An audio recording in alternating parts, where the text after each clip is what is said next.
was an article from the San Francisco Chronicle at the end of the war that the lead on the newspaper article was, "There's no shop top in Richland." That seems impossible. That people would work all day together, go home to a town 5 miles away where everybody who lives in the town also works together, and they would not talk about work. That would be like if I went out to dinner with these lovely ladies in the front row that I work with, and we just did not talk about work for the whole dinner, every day for the rest of our lives. I find that inconceivable.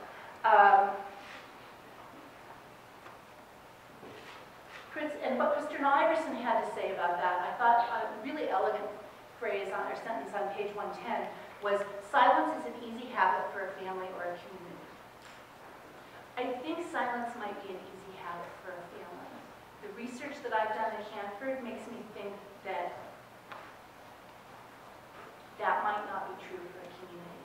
I think that for a community, secrecy culture is made and secret keepers are made, and that doesn't happen by accident. So I'm going to give you chapters from my book in a few slides in a grossly reductive way, and we can talk about them later.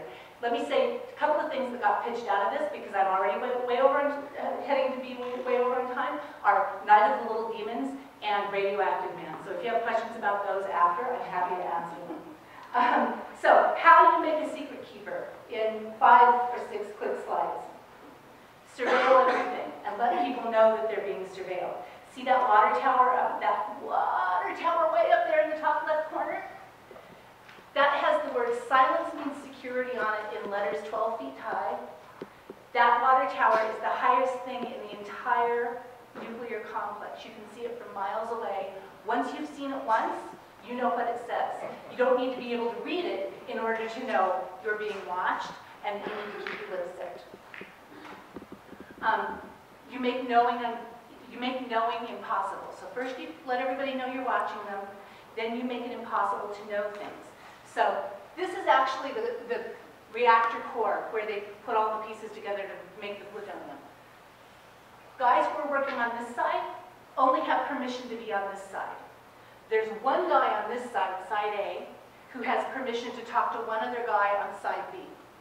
There's one guy on side B who has permission to talk to a guy on side A and a guy on side C. They are building the graphite block by the A guy, the B guy, the C guy, whoever, go to a foreman. The foreman draws on a piece of paper the next tiny component that they're supposed to build, and they go back and build that. Nobody sees the blueprints. Nobody knows what anybody else is working on. If a guy on this side needs a wrench, he has to ask his boss, his boss, his boss, his boss, and then it comes down, you get the wrench, it goes back up. So you make it impossible to know things. One of the guys working on that said, "I'd never heard of anyone splitting an atom. When I first got to 100B, I was running 3/4 inch stainless steel pipe through the graphite blocks. I never did know what these were for." People have worked at this plant for their whole lives and don't know what they were doing. I called it. I know. Make knowing dangerous. There's a massive campaign to remind people that they shouldn't talk because they don't know if what they know is dangerous or not. So massive billboard campaigns, employee newsletters, and this is just one example. Loose talk, a chain reaction for espionage. Protection for all, don't talk. Silence means security. Silence means security was the mantra at Hanford for 50 years. Now I'm going to shift into danger versus safety, risk versus safety. Emphasize safety. When people talked about hazards at the workplace, they talked about dangers in the way that you would talk about any OSHA concern at any job site today. Safety was construed as we didn't have an accident. Joe didn't slice off his hand with the belt sander today. Yay, Joe. What there wasn't a lot of talk about was, oh, it would be a really bad thing to ingest a grain of plutonium because that'll kill you in 20 years. So workplace safety is constructed as general occupational safety, not nuclear. Everything that was assessing your nuclear health had a cute name, like Betty Boop or Betty Snoop. And there's lip service to nuclear safety, but there's not a lot of, there's no billboard that says 300 days without a plutonium ingestion. There are billboards that say 300 days without a back injury. In the community, you emphasize health. You emphasize public health. They had a brand new state-of-the-art hospital. Everybody in town is having kids a mile a minute. One of the other things that's going on in the community every day is that the site operators are sending a wagon around to collect urine samples from everybody in town. In town, you pick up a jar of milk and you leave a jar of urine, and they do a test. And they never told you what the test result was, so the assumption was, and I read this multiple places in Kristen Iverson's book, the assumption was the government was watching us and they didn't tell us anything was wrong. How could anything be wrong? Same deal, same situation with milk. People were encouraged to drink milk from the milk processing plant in my hometown because it was superior. It was superior because it wasn't coming from cows that were downwind of the reactor stacks on the second mile. And never mention risk. So they're doing, this is a scientist with a sheep in a bag. It's a little bit hard to see what the image is. It's a scientist with a sheep in a bag. Sheep is eating some plutonium. They're checking him out. There are stacks and stacks and stacks and stacks of now mostly declassified government documents about these studies, but those were never disseminated to the public. And lastly, you want to consolidate around values.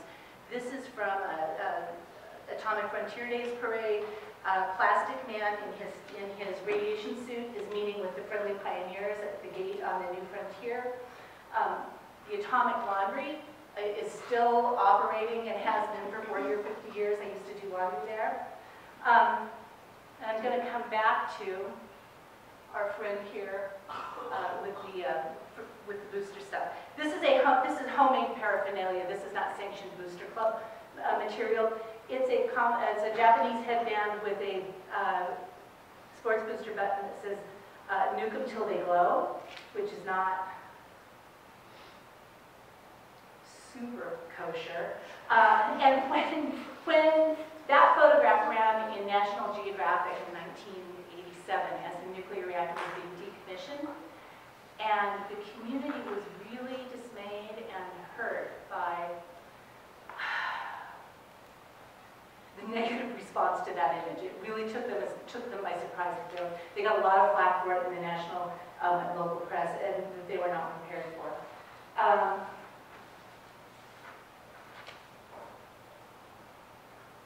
So I want to come back for a second, and I'm going to just throw open the questions and answers to talk about how my research is different from Kristen Iverson's and why I think both are really important. Kristen Iverson is a really gifted writer, gifted investigator, and I would categorize her work as literary nonfiction with a very strong investigative journalism emphasis. And it's written for a mass market. We need more people doing that kind of research because that's the kind of research that shifts people's awareness and understanding of the world. The research I'm doing is targeted to a much narrower audience, and it helps targeted towards people who work in my discipline. And it's targeted to people who are trying to build new networks of knowledge to figure out how we can shift things. But the way that we shift things in the academy is slower and smaller in scope often, especially on the humanities side, than the way that things shift in the outside world. You have an opportunity as you go through your careers as writers and readers in college to think about both of those kinds of research. And I think the key to getting there, regardless of what kind of research you're doing, is to find questions that move you and motivate you. Very often in writing classes, not in writing classes, in classes where we're being asked to write papers for any reason in college, we are told pick a topic. I don't think picking who are in the writing Metroplex.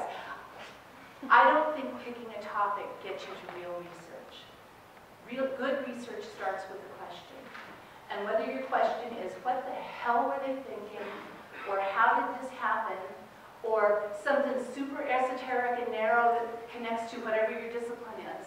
A good question generates effective research.